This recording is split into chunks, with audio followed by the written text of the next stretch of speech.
Welcome to the Student Performance Assessment tutorial.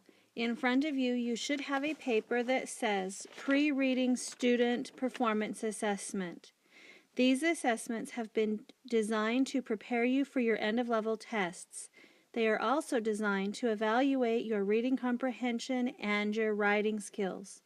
During the school year, you will complete 8 assessments, 3 in quarter 1, 2 in quarters 2 and 3, 1 in quarter 4. To complete these assessments, you will need the assessment paper and 2 to 3 pieces of lined paper. Each assessment will have 2 to 3 different tasks. Each task will have at least 3 steps to complete. Read the instructions carefully. If it says identify and label information, you will complete this step directly on your assessment paper. When it asks you to complete 1 or more paragraphs, you will complete this step on your lined paper. Now I will model and demonstrate how to correctly complete this type of test. Task 1. Read the poem We Grow Accustomed to the Dark by Emily Dickinson. Question 1 of this task asks you to identify the theme.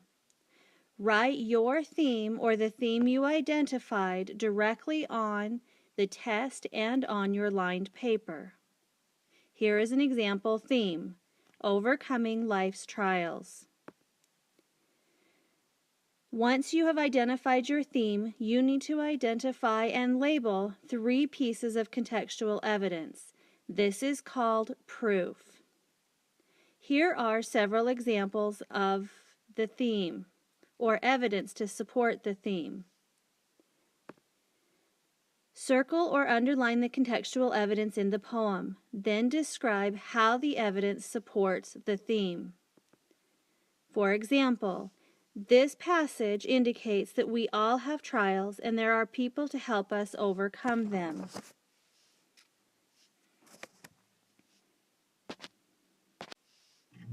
Here are some additional examples of evidence to support the theme.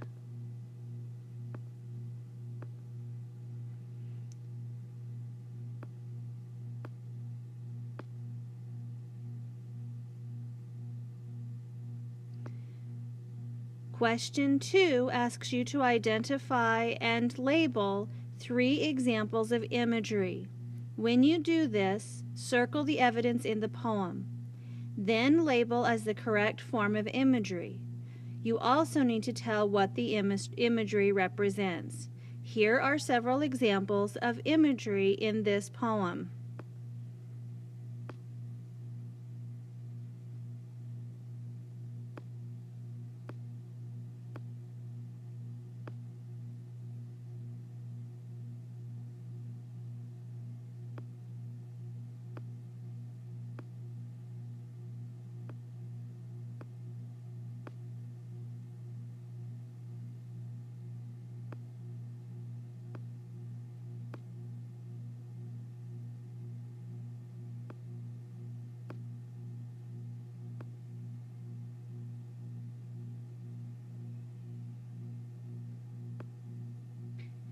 Question 3 would like you to write a paragraph using contextual evidence and evidence from your personal life to example how this poem is similar to your own trials and your overcoming those trials. Before you begin writing, choose a trial you have faced or are currently facing. You may refer to the list of examples for ideas. When you have chosen a trial, you can begin writing your paragraph. Here is the paragraph formula. You need to have a strong introduction, provide proof, which is contextual evidence plus explanation, and a conclusion. If you are writing your paragraph correctly, you should have 8 to 10 sentences minimum.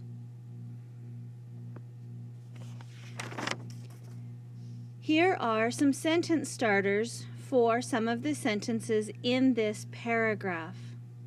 The first sentence is an introduction sentence starter. One of the trials I had to overcome was. You may now fill in the rest of this sentence with the trial you have faced. Once you have your introductory sentence, you need to start adding your proof. Here is a sentence starter for a sentence that deals with proof. In the poem, We Grow Accustomed to the Dark by Emily Dickinson, it says.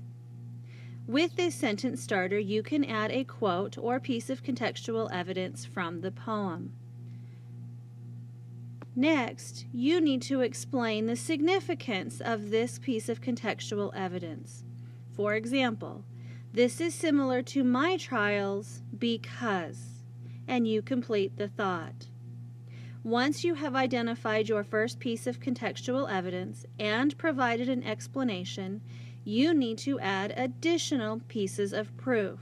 You may continue by saying something like, additionally, the poem states. Now you need to finish writing your paragraph. Task 2. Read the quote by President Snow from the movie The Hunger Games. Question 1 asks you to choose a character from the book. A few examples are provided for you on your assessment paper. Write the name of the character whom you chose on your assessment and on your lined paper. For this demonstration, I chose Katniss Everdeen. Question 2 asks you to pretend to be the character you selected. This means you are the character and will be writing in first person as that character. You need to write a paragraph explaining how the quote makes that character feel. Here is an example of what the first part of that paragraph may look like. If I were Katniss Everdeen, the statement by President Snow would make me feel very angry. It makes me angry when he describes a fight to the death in a pageant of honor. There is no honor in this type of death. It is unnecessary. Secondly, it makes me angry because President Snow describes a new era, but the new era has more death. Be sure to finish this paragraph using additional contextual evidence.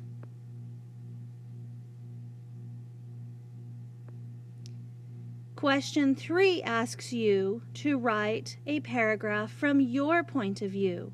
Imagine that you live in Pan Am. You need to write a paragraph explaining how the quote makes you feel personally. Here is an example of what the first part of this paragraph may look like. If I lived in Pan Am, the quote by President Snow would make me angry just like Katniss.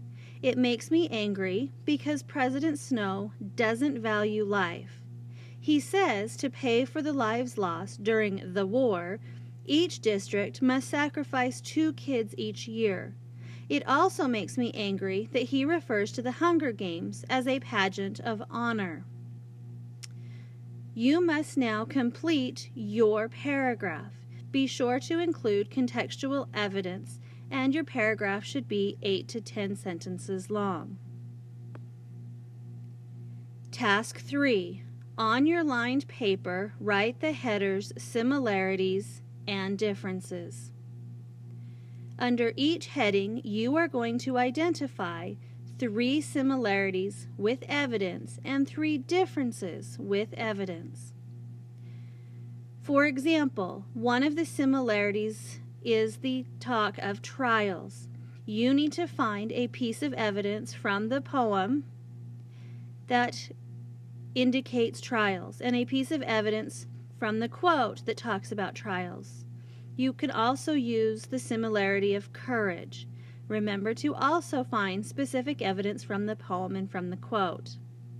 For the third similarity, you will need to choose one on your own and find appropriate evidence. Under differences, you may choose to look at the differences between war versus trials, hope versus fear, or others of your choice. Be sure to find specific contextual evidence from both the poem and the quote. Once you have completed your list, you will have successfully answered questions 2 and 3 of Task 3. Question 4 wants you to write 2 paragraphs. The first paragraph should focus on the similarities and differences. Keep in mind that the formula for a paragraph remains the same. You must have an introduction, provide proof, and offer a conclusion. Here is an example of what the beginning of this paragraph may look like. The poem, "We Grow Accustomed to the Dark," and the statement by President Snow are similar in many ways based on the ideas of dystopian societies. The first thing they have in common are the references to trials. The poem talks about trials as a darkness that needs to be overcome so that you can see the future. The quote by President Snow refers to the trials associated with the war, terrible war. While these trials are different, they both refer to a dark time that needs to be overcome. However, despite similarities, they are both very different. The poem offers hope, and the quote is meant to offer hope, but it instills fear. Paragraph 2 should focus on how both the poem and the speech by President Snow are examples of dystopian societies, and how you may offer suggestions to fix them. This paragraph must also have a strong introduction, proof, and conclusion. Here are some ideas to help you get started with paragraph number 2. The poem and the quote are examples of dystopian societies. This is evident in the poem when it says. It is also evident in the quote when. These dystopian societies could be fixed if. Now it is your turn to finish these 2 paragraphs, completing task 3. Remember that each paragraph should be a minimum of 8 to 10 sentences and provide contextual evidence to prove your point.